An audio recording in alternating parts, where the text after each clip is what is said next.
Wednesday. We have anterior, posterior chain. Our first 3 moves are in the room today, and we are starting with it's a banded row hold. So the bands with the handles are attached to the rack, and we're gonna be in kind of a seated position. We're not in a squat, but we're not straight legged either. We wanna be kind of just comfortably bent, and we're pulling our elbows down, our shoulders are down away from our ears, and we're pulling our elbows out to a T and holding that for 60 seconds. So it's a lot of our anterior chain or posterior chain to start.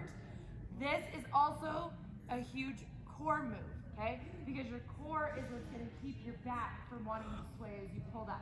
So you wanna bring those hips and that pelvis forward into that neutral position, and then really as you inhale and exhale, pull your core up and in as you hold that. It's 40 seconds. So if you get tired, instead of letting go, keep the hold and just bring those shoulders down a little bit. You'll still be in your back. It'll change the position of the muscles in your back, but you're still gonna be activating that for the full 40 seconds. So when you get tired, just drop those elbows down towards your sides, but don't let go of that hold. So we have that for 40 seconds. The next one is a hang clean, a barbell hang clean. It's been a long time since we've done just a hang clean, okay? With hang cleans, the barbell doesn't go past your knees, okay?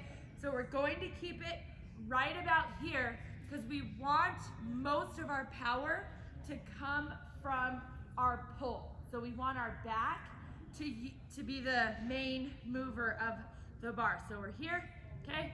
We're gonna clean it to here and then press overhead bilaterally, okay? Again, using that same neutral pelvis position that we did with the hold, and then bring it back down, just down to the knees, pulling nice and high, and then up, okay?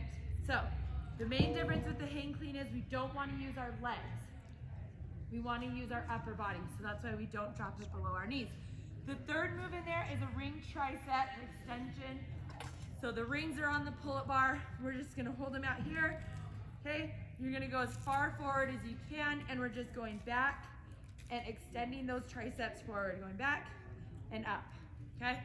So you have, I think it's 8 to 10, yes. So you have 8 to 10 of the barbell hang cleans, and then 12 of the tricep extensions. Then we come out here and we start with a kettlebell deadlift into a box jump. So we're going to start with our deadlift, and we're going to have that kettlebell between our feet. We're deadlifting bilaterally, so both feet are on the ground, okay? We're going to bring that kettlebell up using our glutes and our hamstrings, put the kettlebell down, and from here, we're gonna bend our knees so we're kind of staying in this loaded position and going straight on to the box and standing all the way up on the box. Okay, step back down. Make sure that when you step down, you don't hit the kettlebell and hurt yourselves. Okay, same thing. We're gonna bend into that hinge, pull that kettlebell up, and then go straight into our box jump and stand all the way up. Make sure that when you land on the box, your whole foot is landing and you're getting good heel contact, and it's not just the front of your foot, okay? So you have 8 to 10 of those. Then we grab 2 dumbbells. The next 2 moves, you're gonna use the dumbbells. So you're gonna grab 2 dumbbells, and we have a burpee into a squat dumbbell curl, or dumbbell squat curl. So your hands are on your dumbbells, you're gonna do your push-up, basically your burpee.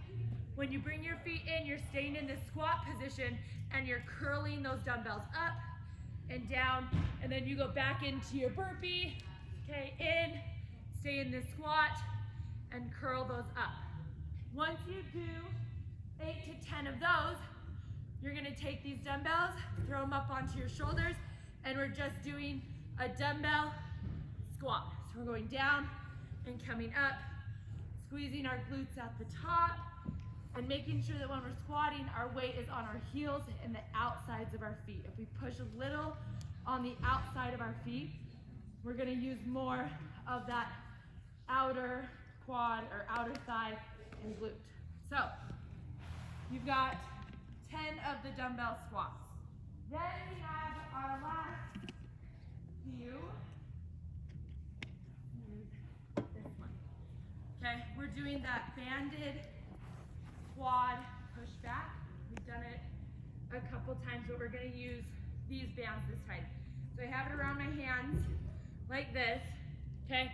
I'm in that bear position, knees are on the ground, and then I'm going to push back and squeeze those quads nice and tight at the top, and then slowly come back down, okay?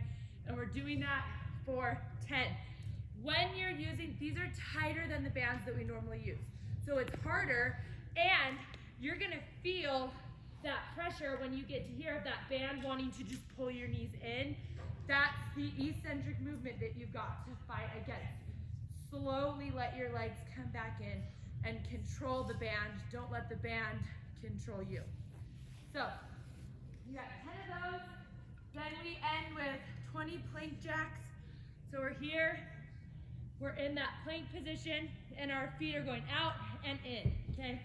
And we're trying to not bounce too much. We want to keep our back nice and flat, and we're doing 20. So 20 is 1, 2, 3, 4, okay?